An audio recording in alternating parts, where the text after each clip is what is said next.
Sanibonani ngani kwethu. Nalo udaba oluhamba phambili ngaso lesikhathi.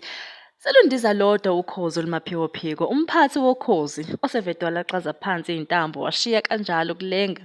Kulandela umhlangano obuphuthuma obubizwe isigubhukane, ubizwa laphayana abaphathi be-SABC namhlanje ekuseni, lapho bekuzomenyezelwa khona isimemezelo esikhulu.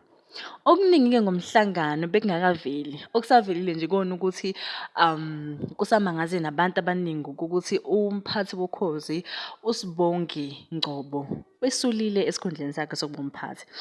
Imibono yabantu besiyehlukana laphayana ku-social media. Abanye bekade bebabaza amandla eBlue Nation, abalandeli laphayana baKhuzani Idlamlenze, ocula umaskandi ngokufakela ukhozi ingcindezi. Kulandela nalo live owenziwa uKhuzani kuFacebook ngesonto eledlule, ekhala ngengcindezi ayithola okhozini nokuthi ingoma ayicula noJumbo ayibanga idlalwe emsakazweni. Yes, bekade ingadlalwa emsakazweni ngokusho kwakhe. So kune-comment ebhalwe uKhuzani ethi, lo mfana wabhontshisi uyinkinga, usulisa abaphathi ezikhundleni zabo. Izamawala le ndaba kabhontshisi.